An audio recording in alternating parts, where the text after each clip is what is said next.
I want to refer back to your opening statement in which you said that you did not disparage the president in your report. But of course you did disparage the president.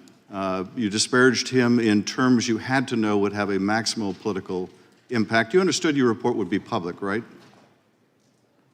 I understood, based on comments that the Attorney General had made, that he had committed to make as much of my report public as consistent with legal policy and legal requirements. And you could have chosen just to comment on the president's particular recall vis-a-vis a document or a set of documents, but you decided to go further and make a generalized statement about his memory, didn't you? Congressman, I could have written my report theoretically in a way that omitted references to the president's memory, but that would have been an incomplete and improper report, and that it did not reflect my analysis and the explanation of my decision. You could have written your report with comments about his specific recollection as to documents or a set of documents, but you chose a general pejorative reference to the president. You understood when you made that decision, didn't you, Mr. Herr, that you would ignite a political firestorm with that language, didn't you? Congressman, politics played no part whatsoever in my investigative steps. But you understood nevertheless, the words didn't you, that I put in my report. Mr. Herr, you cannot tell me you're so naive as to think your words would not have created a political firestorm. You understood that, didn't you, when you wrote those words, when you decided to include those words, when you decided to go beyond specific references to documents? You understood how they would be manipulated by my colleagues here on the GOP side of the aisle and by President Trump. You understood that, did you not? Congressman, what I understood is the regulations that govern my conduct as special counsel. And those regulations required me to write a confidential report for the Attorney General, which you knew would not be confidential. My decision, and that is what I did, Congressman. I followed the rules. You knew it would not be confidential. I followed them. You knew it would not be confidential, didn't you? Sir, the regulations required me to write a confidential report explaining my decision to the Attorney General. Which you knew would be released. It was up to the Attorney General to determine you understood it would be released, did you not? Would be released consistent with DOJ policy. You understood it would be released. You understood it would be released. I understood from the Attorney General's public comments that he would make as much of my report public as he could, consistent with legal requirements and DOJ policy. And you also understand DOJ policy that you are to take care not to prejudice the interests of the subject of an investigation, right? That is generally one of the interests that DOJ policy requires that prosecutors respect. And it was your obligation to follow that policy in this report, was it not? It was also my obligation to write a confidential report for the Attorney General explaining completely my decision. What you did write was deeply prejudicial to the interests of the president. You say it wasn't political, and yet you must have understood. You must have understood the impact of your words. You must have understood the impact of your decision to go beyond the specifics of a particular document, to go to the very general, to your own personal, prejudicial, subjective opinion of the president, one you knew would be amplified by his political opponent, one you knew that would influence a political campaign. You had to understand that. And you did it anyway. And you did it anyway.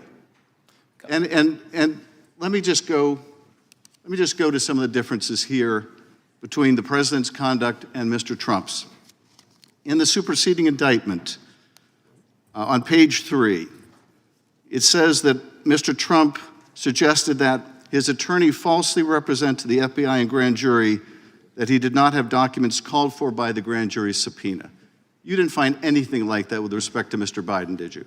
Congressman, I do not have the Trump indictment in front of me, but I need to address something that you said in your prior question. What you were suggesting is that I needed to provide a different version of my report that would be fit for public release. That is nowhere in the rules. I was to prepare a confidential report that was comprehensive and thorough of an explanation. What is in the rules, Mr. Herr, what is in the rules is you don't gratuitously do things to prejudice the subject of an investigation when you're declining to prosecute.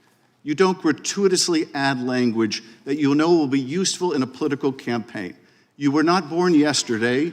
You understood exactly what you were doing. It was a choice. You certainly didn't have to include that language. You could have said, vis-a-vis the documents that were found at the university, the president did not recall. There is nothing more common. You know this, I know this. There is nothing more common with a witness of any age when asked about events that are years old to say, I do not recall. Indeed, they're instructed by their attorney to do that if they have any question about it. You understood that. You made a choice. That was a political choice. It was the wrong choice. Mr. Chairman, I yield back.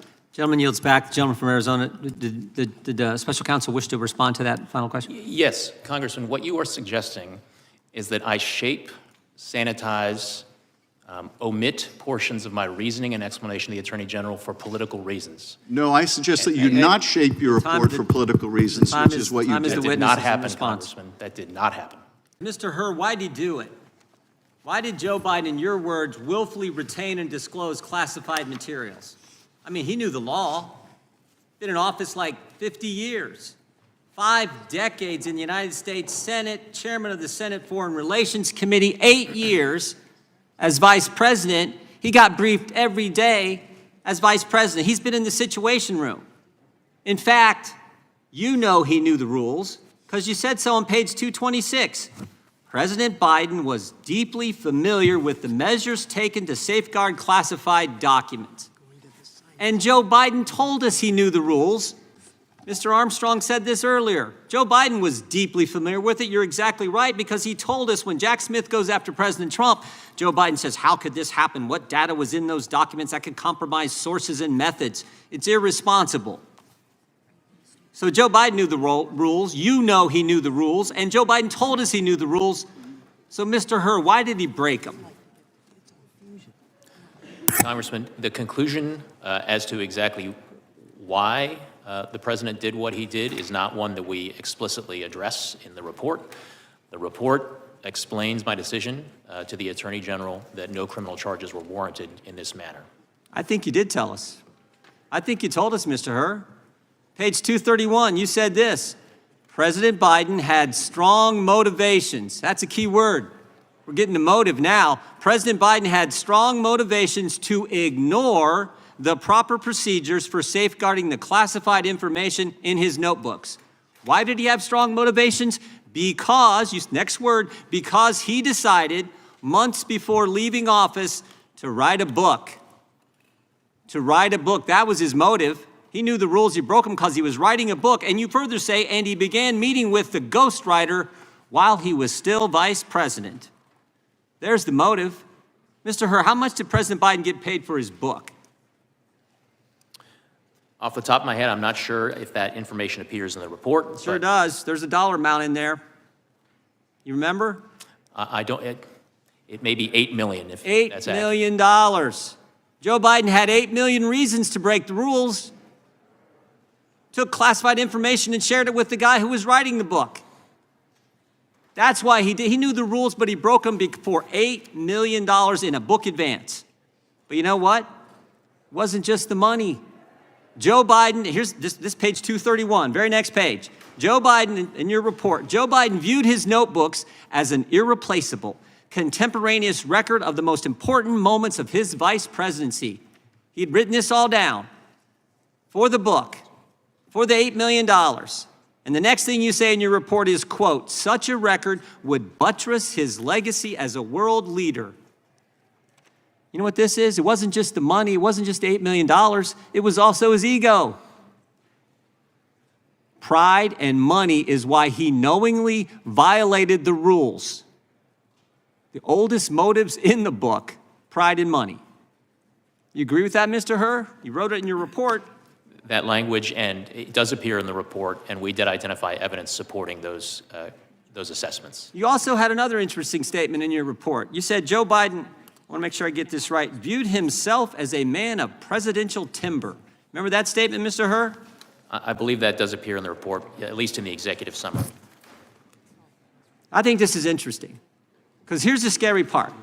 Page 200. I said this earlier in my opening statement. Page 200, Joe Biden, this is a quote, Joe Biden risked serious damage to America's national security when he shared information with his ghostwriter. Shared it with his ghostwriter, the guy who was helping Joe Biden get $8 million. And oh, by the way, Mr. Herr, what did that ghostwriter do with the information Joe Biden shared with him on his laptop? What did he do after you were named special counsel? Chairman, if you're referring to the audio recordings that Mr. Zwanitzer created of his conversations with Exactly Mr. Biden, what I'm referring to. He slid, if I remember correctly, he slid those files into his recycle bin on his computer. Tried to destroy the evidence, didn't he? Correct. The very guy who was helping Joe Biden get the $8 million, the $8 million Joe Biden had used, the motive for Joe Biden to disclose classified information, to retain classified information, which he definitely knew was against the law. When you get named special counsel, what's that guy do? He destroys the evidence. That's the key takeaway in my mind. That's the key takeaway. I yield back. Chair now recognizes the gentleman from Florida. 5 minutes. February 8th, the White House. Question, Mr. President, why did you share classified information with your ghostwriter? The President, I did not share classified information. I did not share it. I guarantee I did not. That's not true, is it, Mr. Hur? That is inconsistent with the findings based on the evidence in my report. Yeah, so it's a lie, is just what regular people would say, right? Yeah, all right. So the next one.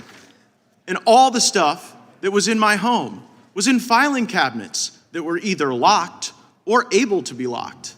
That wasn't true either, was it? That was inconsistent with the findings of our investigation. Another lie, people might say, right? Because what you put in your report was among the places Mr. Biden's lawyers found classified documents in the garage was a damaged open box. So here's what I'm understanding, right?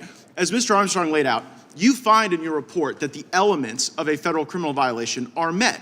But then you apply this senile cooperator theory, that because Joe Biden cooperated and the elevator doesn't go to the top floor, you don't think you get a conviction. And I actually think you get to the right answer in that. I don't think Biden should have been charged, don't think Trump should have been charged.